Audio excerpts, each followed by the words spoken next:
Live. Hey everybody, this is Wayne Dorban, live from Loveland, Colorado, here in the Nurse the Planet conference room in the Center for Economic Excellence and Development.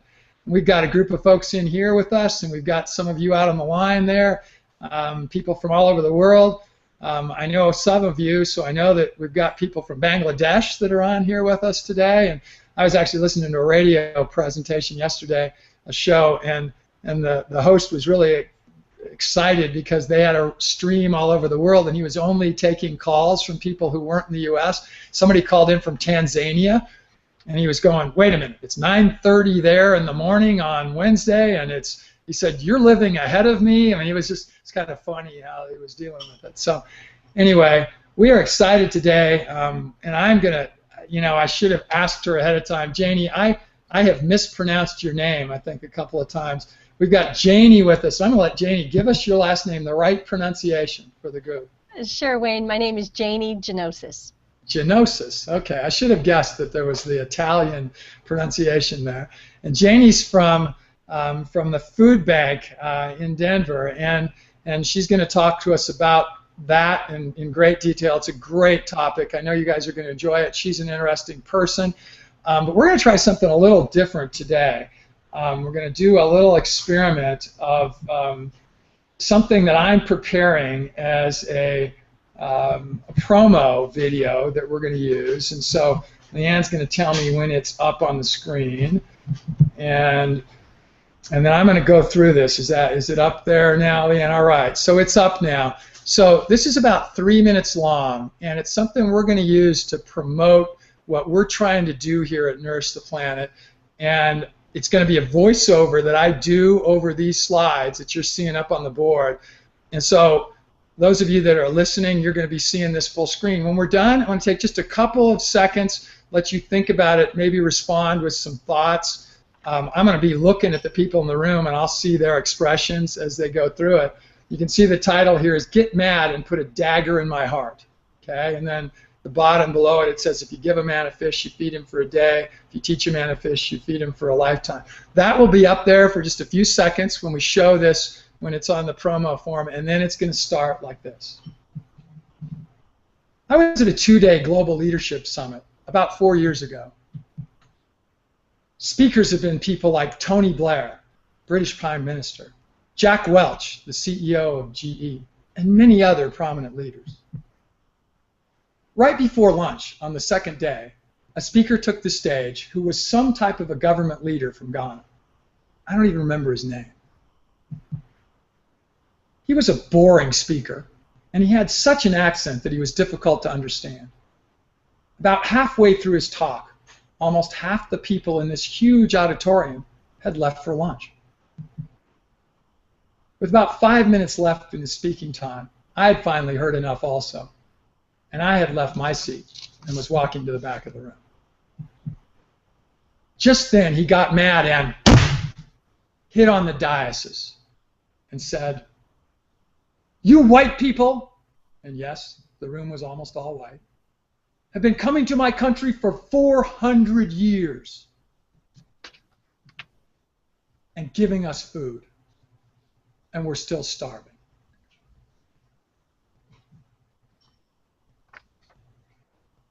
Quit giving us fish. Teach us to fish."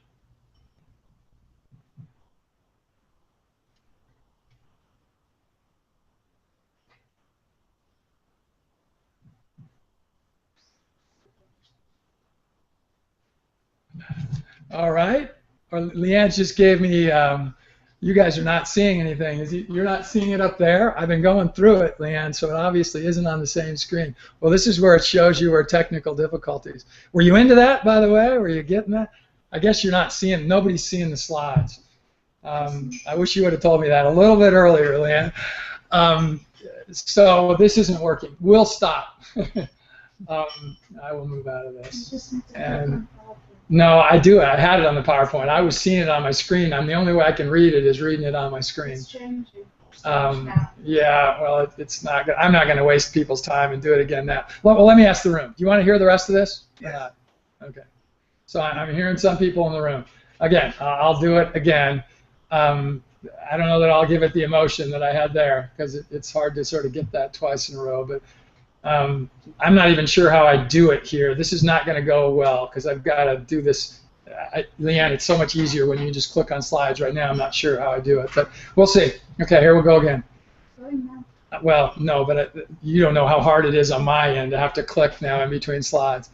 I was at a two-day leadership summit about 4 years ago. Speakers have been people like Tony Blair, British Prime Minister, Jack Welch, and many other prominent leaders. Right before lunch on the second day, a speaker took the stage who was some type of a government leader from Ghana. I don't even remember his name. He was a boring speaker, and he had such an accent that he was difficult to understand. About halfway through his talk, almost half the people in this large auditorium had left for lunch. With about 5 minutes left with his speaking time, I had finally heard enough also, and I had left my seat and was walking to the back of the room. Just then he got mad and hit on the diocese. And I'm sorry, I gotta change. I can't get to the slide this way, so I gotta move this. He said, "You white people," and yes, the room was almost entirely white, "have been coming to my country for 400 years and giving us food, and we're still starving. Quit giving us fish. Teach us to fish."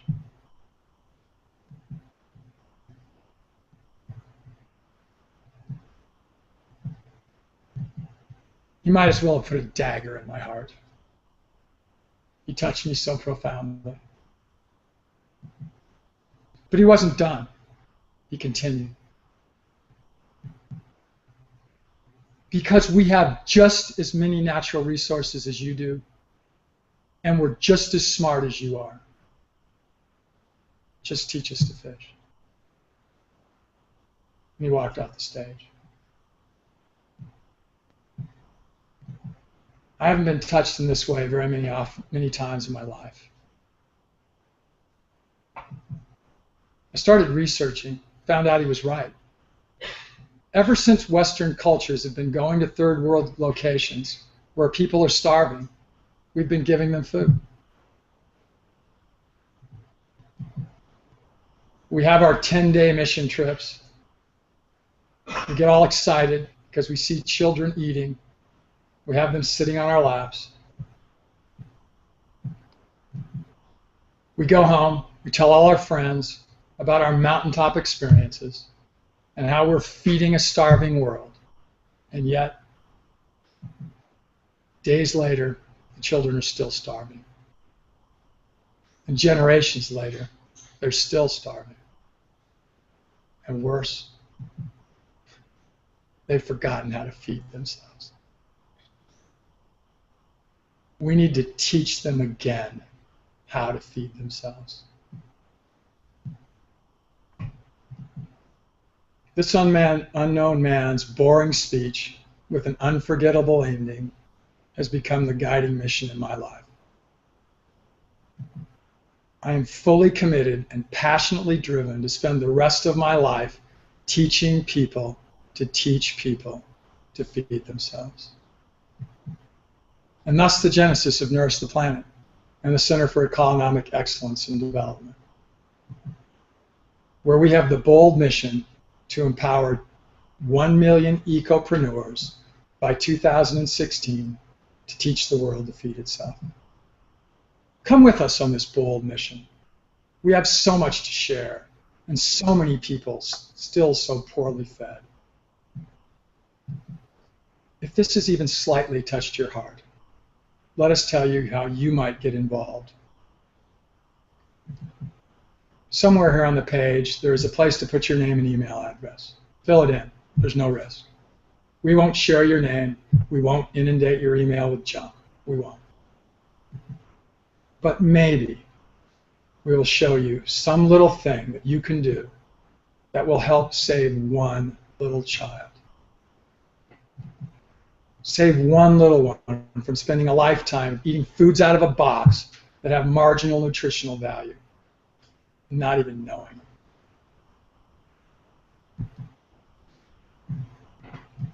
give one mom with AIDS the satisfaction of knowing her kids will know how to feed themselves.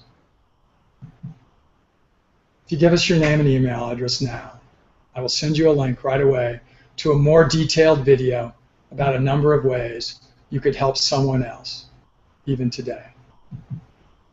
Please help. Over 1 billion people in the world would go to bed hungry tonight. Another 2 billion are eating poorly. We can stop this. We can. So that's what it was. That didn't have quite the impact that I would have. I've done this a bunch of times when it didn't have that sort of glitches. But how'd that go? Those in the room? Touch it all? Did me 4 years ago. Anyway, how about online? If you've got any thoughts, go ahead and put them back in. And we're going to go to Janie now. We'll move away from the mission here of Nurse the Planet. And actually, it's a good introduction. Leigh-Ann's going to be able to edit this when we send it out to the rest of the world. And I'm messing around on my screen here, not intending to. So, Janie, what do you think about that? That's what we do. Again, I don't know if you were told very much about what our mission is, and that's sort of what we're up to.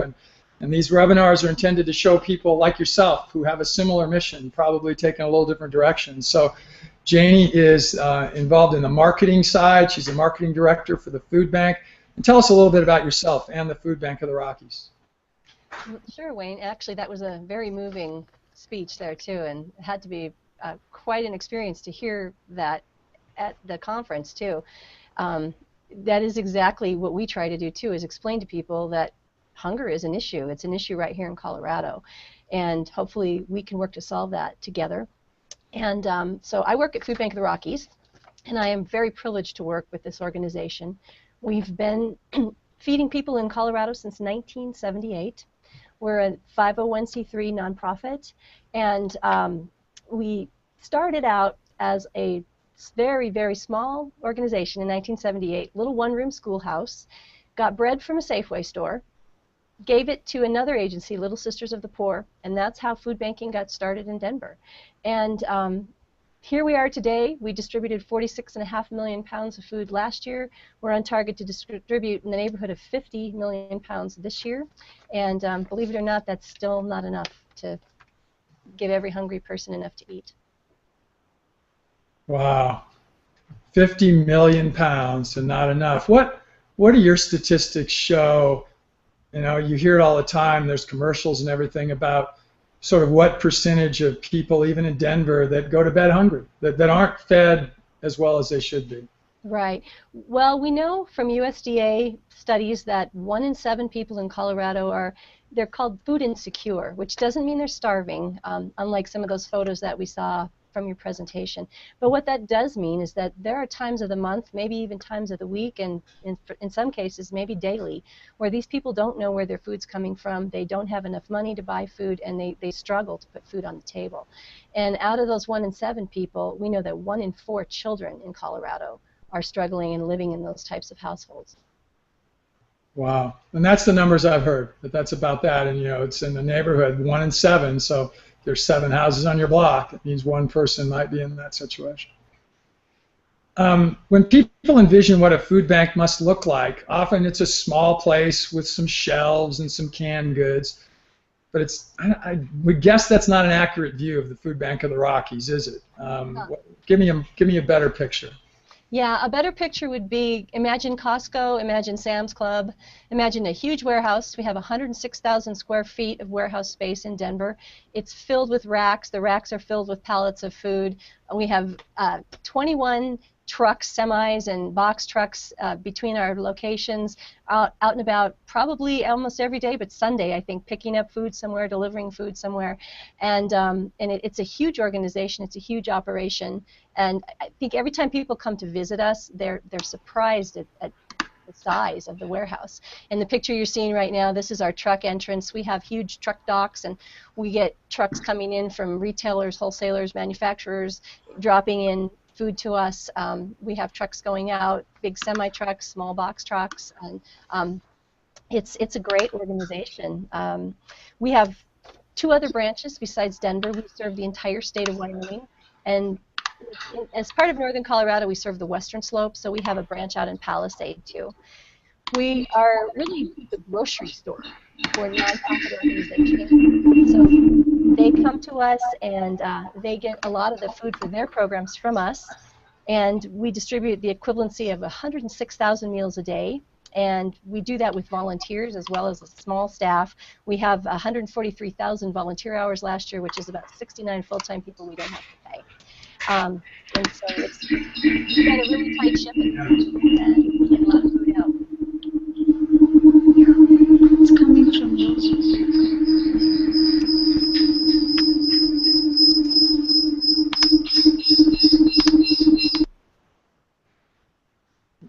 Janie, we had a little technical glitch there for a little bit. Would you mind repeating probably the last minute of what you were saying? And actually, I'm not hearing her now at all, Leigh-Ann. So somebody, okay, now I am. That's okay. Good. I don't know what happened. We were getting an echoing there. So if you don't mind, repeat. You were after you talked about the people working and such. Sort of repeat that again. Oh, right. So we have a very small staff. Between our 3 locations, we have about 100 people that work for us. But we have volunteer equivalency of about 69 full-time paid employees with 143,000 volunteer hours, probably about 11,000 unique people that come and help us out. So we couldn't do what we do without volunteers, and we really try to keep our budget very conservative, and 96 cents of every dollar goes to the food distribution program. On the volunteer side, give us an example of a person. People always like to tell stories. I'm sure you've got one that would be kicking the camera.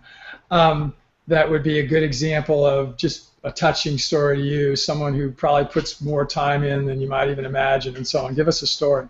Oh, you know, we have our regulars, and we have some folks that have been volunteering with us for 10 years or more that come in, and they one lady, she comes and she works in our accounting area, and she's been working with us for, I think, 15 years. Her name's Barbara. And we have a gentleman named Ron, who's one of my favorite people. He comes in and sorts food 3 days a week. He's in the warehouse, and he's sorting the food in the reclamation area and helping our staff. He's like a staff member. So we have some great folks like that. We have a lot of people that only come once. They come with a corporation, or they're just an individual that wants to help out. And so our volunteers really run the gamut. We have young volunteers who are 14 and up from schools and youth groups that come and help us, all the way to retired folks in their 80s. Wow, that is so cool. If somebody here or somebody online or whatever wanted to volunteer, what would be how would they get a hold of you? How would they deal with that? It's really easy. They can go to our website, foodbankrockies.org, and on the left-hand side there's a button that says volunteer. Click that and it'll take you through the process. We have an online form to fill out, and we'll get back to everybody as quickly as we can and get them on schedule. And I think near the end, Leigh-Ann will probably even put the website up, and I'll ask you that question again so we can get that out again.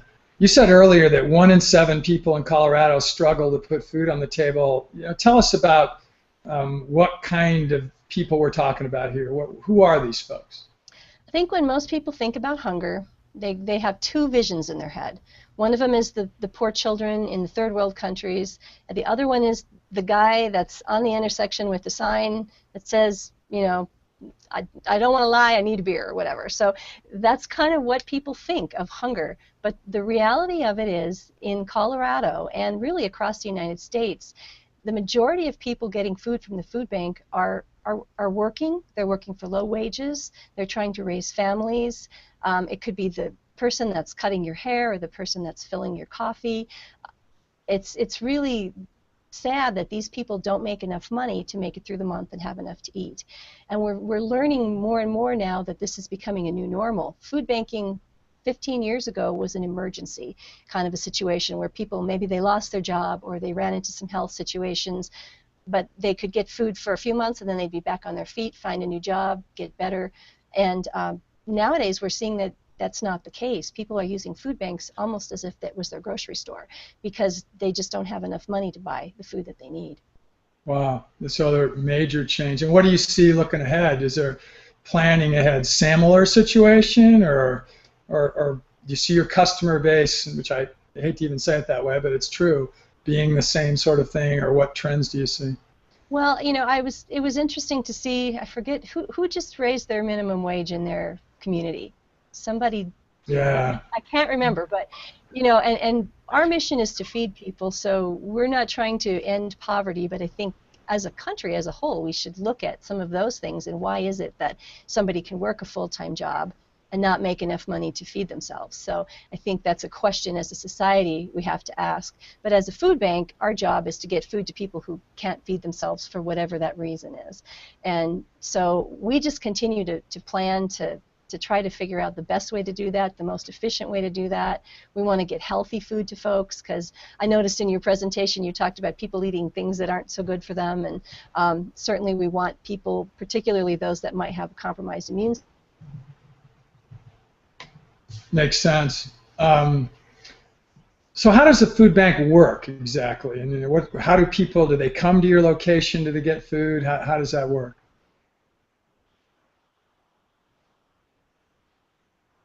Might have lost Janie's voice there, Leigh-Ann. I think we might have lost Janie's voice.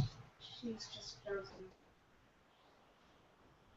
So while she's sort of on a freeze mode there, I think an answer to that last question that we heard was asked about the wage. And Josh, I think somebody in the room said that $15 an hour. Yeah, it's supposed to progress over, I think it's 3 years, but after the 3 years it'll be at $15. It's the state of Washington. Mm-hmm. So I don't know if you heard that, but the state of Washington has put into effect a minimum wage situation that will increase from today up till 3 years from now. It'll be $15 an hour. Leigh-Ann, are we getting Janie back at all? It looks like her connection is lost. Okay. So it looks like our connection with Janie has struggled here for a second. We'll get it back online. What other questions maybe would you have that we can store up here and think about to ask Janie? Anybody in the room that they're thinking of now? How do the volunteer shifts usually go? They're like for a day. It's a good question. Yeah. So we'll ask that one. How do the volunteer shifts go? Grab a chair, Jonah. There's some sitting right there. It seems like there's another kind of hunger, and that is that people are eating processed. Oh yeah. Taste that's not nutritious, and the children are sick and diseased. And yeah, and that's even a bigger problem than. Well, it's a bigger problem here. I mean, fortunately, we don't live in India or places where 1 billion people are starving as they go to bed at night. But in the United States, malnourishment is probably a good word to describe where people are either eating so poorly that they are not even realizing it, but are having health issues, or they're eating poorly and know that they have diabetes or something else. Obesity is such a problem in this country. There are certain areas of the country where 40% of people are considered obese by the standards that the USDA sets out, and so on. So yeah, that's an issue also. So I think there was a question, Nicole? They announced last year that 54% of the people in the United States, including the children, are overweight. And morbidly obese is a word that we use that you really only need to be a few pounds overweight to be considered morbidly obese, at a point where it's actually a detriment to the body. Again, I don't know whether people heard that, but 54% I think is the number that were determined to be obese, and then morbidly obese is considered even just several pounds overweight, which could cause detriment. And I think Janie's getting back online now, Leigh-Ann, so come back up. Janie, we lost you for a little bit there. I think you're back now. One of the questions that came up, and I think we lost you I think you were just finishing up sort of how people would get food, but the question came back to volunteers. Do volunteers serve for shifts, or and how long does a volunteer work when they're there working on site? Yeah, we have 2 shifts a day, Monday through Saturday, and they're welcome to stay for both shifts or just one. And one of them's from 9 to about 11:30 in the morning. The other one is from 12:30 in the afternoon till 3:30. Okay. And then same on Saturday. Okay. And then we were talking a little bit about just the definition of being hungry, and and how hunger doesn't have to be starving, and you talked about that earlier, but that just people that aren't eating right. And then a comment was made about how malnourishment is probably more of a problem in this country than just flat out starvation, to where people are just eating too poorly. So do you deal with that also? Do you try to put as nutritious as possible food to these people, or is it sort of what you get? It's a little of both. We have a policy that we don't turn down donations, so we do get soda and chips and things like that, because the same person that donates the soda and the chips may donate whole wheat bread and juice and things that are more nutritious. So we take everything, but we also have a purchased food program where we buy food, and we have a policy in that we buy things that are healthy, that are lower in sodium, don't have saturated fats, things that people would find in their own pantries that are healthier for people. We buy produce. We buy we just got a grant to get produce, and bought potatoes, and what else did we get? I think I can't remember. Potatoes and Uh-oh. Sure, internet connection is problematic again. fortunately. We lost you a little bit there, Janie. Again, as Leigh-Ann said, you never can predict. Yesterday you guys had just a perfect internet connection the whole time. So right at the end we lost you. Just repeat maybe the last 15 seconds. You had said what we last heard was essentially about sort of the kind of people that are in the nourishment side. So just repeat the last 15 seconds or so. Sure. We get donations in that are all sorts of things, but what we do have control over is our purchase food program. Right. So that program, we have a policy as to what we do buy. We don't buy junk food and soda and things like that. We buy whole wheat.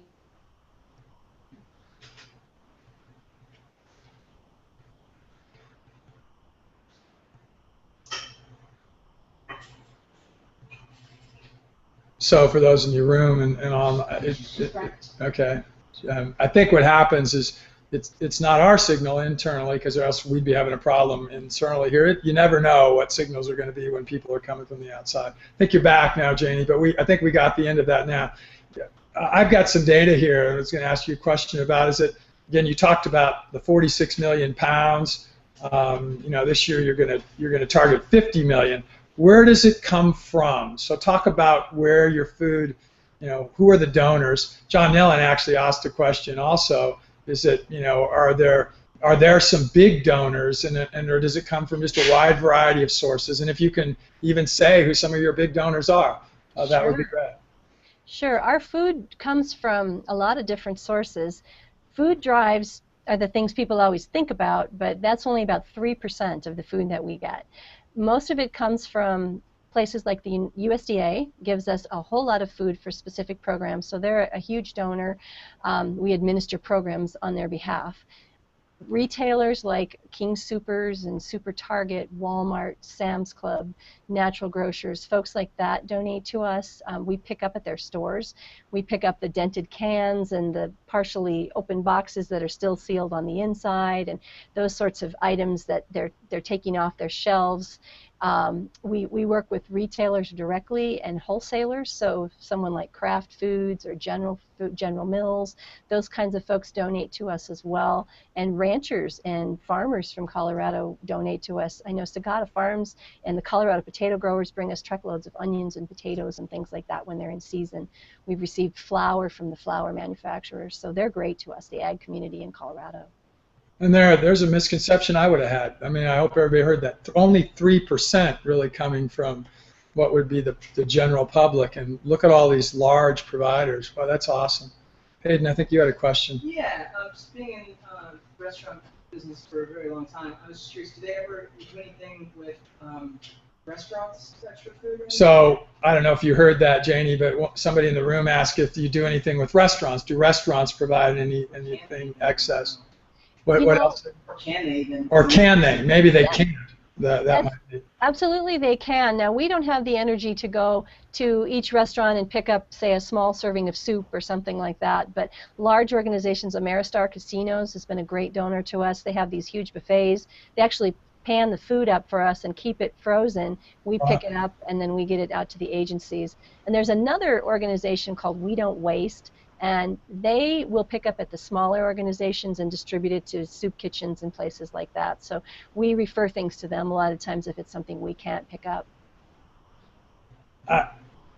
You know, I'm going to cite something that at least I know in the past was in place, and that is that if grocery stores are, if they know that the next day after finishing a day of business they're going to be closed, so let's say it's Christmas or Easter, that there's requirements that they remove food from their freezer and refrigerated storage that is over a certain age, and they have to dispose of it, or they have to take it and put it into another status. I've seen other regulations like that just seem like they're incredibly wasteful. Obviously, a way that they could deal with that would be to give it to you, correct? I mean, that's something they can do. Is that right? And maybe we've lost Janie again here. We might have. I saw Hayden taking notes, and you know, obviously it'd be great if we could talk to grocery stores and restaurants and others and show them ways. There's a lot of ways, a lot of places that I worked at, and they always talked about doing something. Janie, you're back. I think we lost you for a second there. So I don't know if you heard the question which was, you know, can grocery stores, when they're by regulation, when they're going to be closed the next day, I know that they have to actually clean out their shelves and their refrigerated and freezer storage. Do they give you that sort of food, or do you see that happening? Yes, they do, and we use an item called the Food Keeper that allows us to look at the dates on things and know if they're still safe to consume, because the sell-by date is not necessarily the use-by date or the safe-to-eat date. So we pick up all sorts of perishable products, keep them refrigerated and frozen, and we're able to get those out to our agency partners. So back to the volunteer side. You've talked about how you're a volunteer-driven organization, and that's awesome. What would a typical volunteer project be? So they're there for a shift. What would they be doing about there? We have a few things. For folks who aren't able to lift, we can have them sort that food that we just talked about coming from the grocery stores and food drives. It all has to be looked at, cleaned, reboxed, and put out onto the floor. We also work with the USDA, and we have senior boxes, and that's a really fun project. We pack assembly line style boxes, and that's a group project. We need at least 10 people to do that together.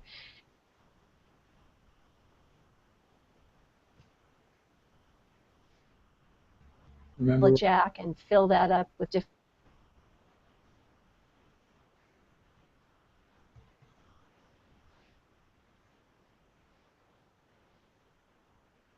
we lost Janie again there. So the last thing she had said was to talk about together. They're working together. So when we get her back, it looks like I'm sure we will here again. We'll have her start from that point again. By the way, for everybody in the room's benefit, and those watching live, Leigh-Ann will edit this when it's done. So she'll edit out all these little glitches, so the replay will not have these kinds of things in it. And so most of our visibility of these webinars is by people who watch it as a replay. We love to have everybody that's here live, especially all of you here in the room and then those online. Janie, we lost you for a little bit right after you had talked about how people working together. So we'll finish up with that. And I was just telling people, by the way, for your benefit too, when we edit this, and most of our views of these webinars come from replays, Leigh-Ann does an amazing job. She'll edit out all of these glitches, and we'll continue. So talk about, you were just saying something about working together, then we lost you from that point. Sure.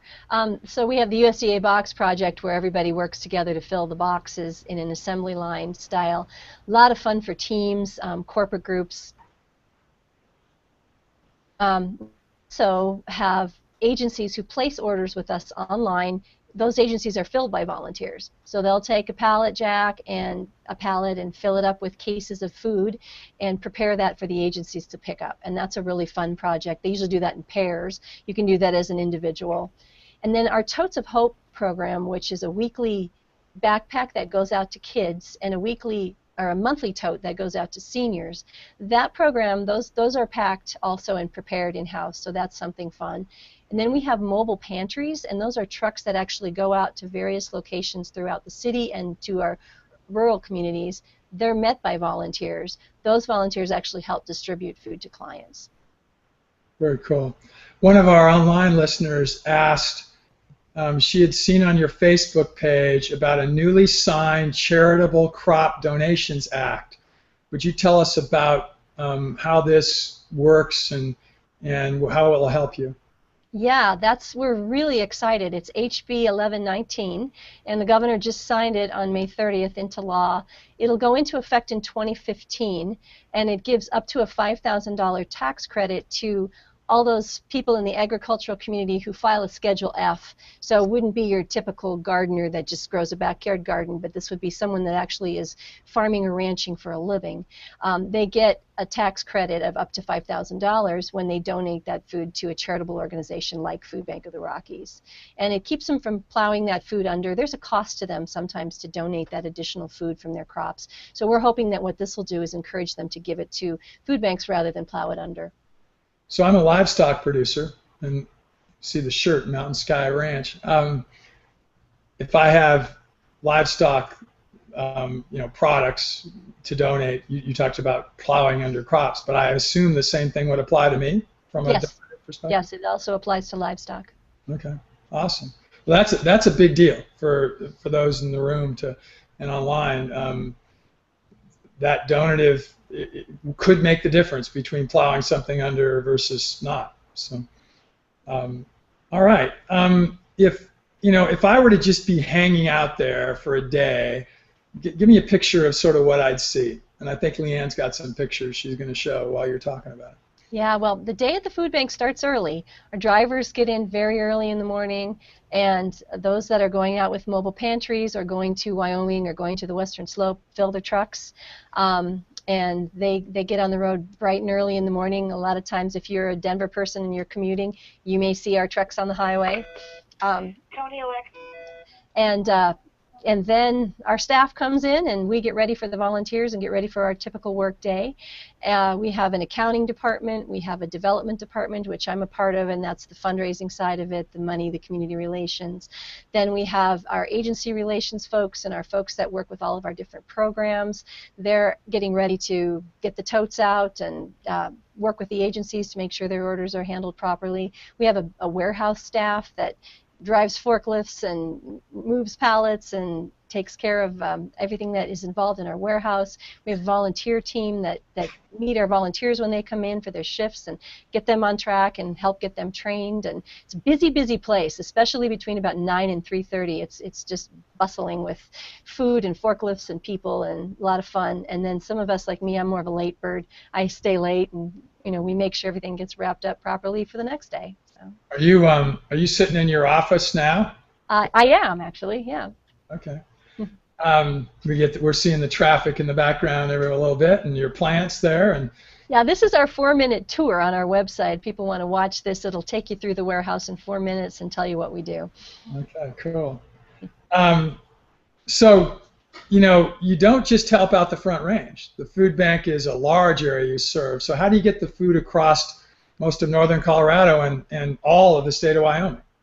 Well, we have trucks that leave our main branch once a week, and one goes to the Western Slope and one goes to Wyoming, and then we have warehouses there, and everything gets dropped off, and then those warehouses have trucks and staff, and they take it out to their communities there.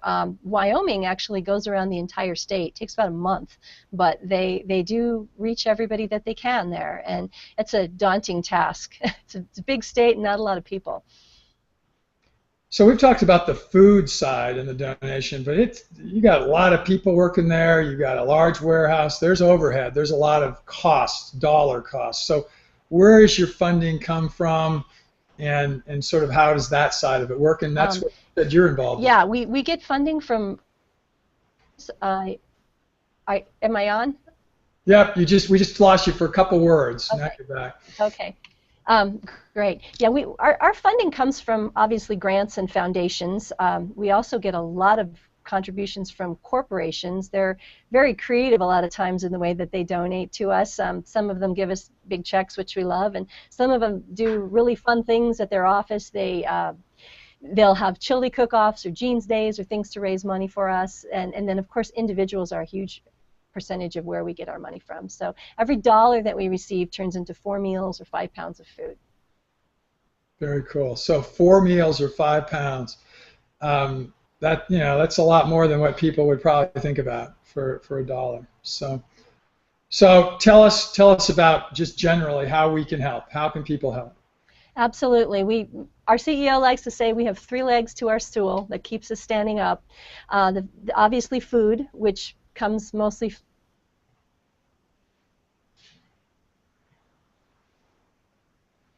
Lost her again for a little bit there. Sure she'll be back.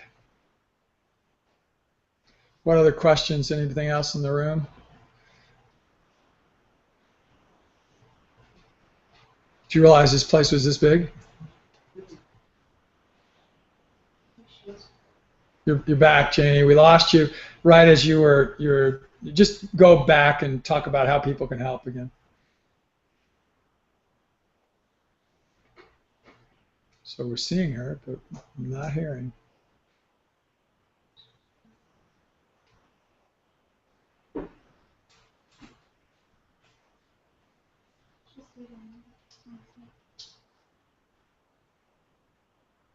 Are you hearing her? We lost your voice. I don't know whether you're hearing me, Janie. You could see your lips moving, but we're not seeing your hearing. We're not hearing it. So let's just see if it comes back here in a second.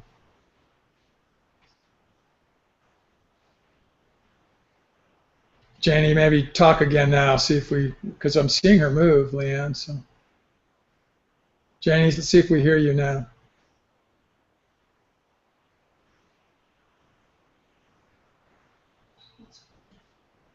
So John asked the question about where they're located, and I don't see it on this slide. Is that their web page, Leigh-Ann?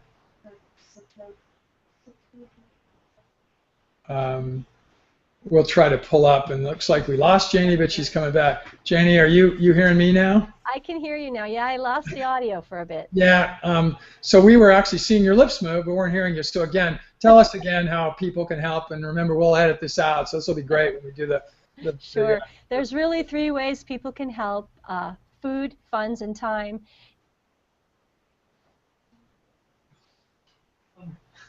Obviously.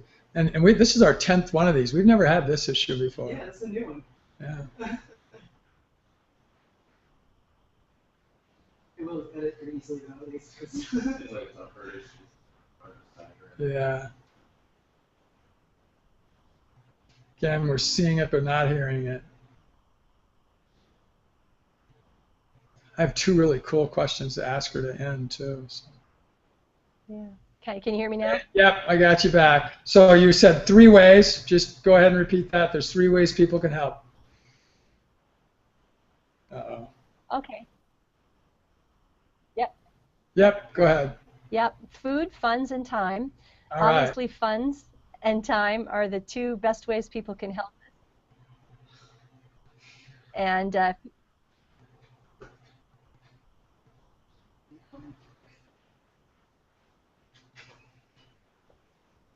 you hear me?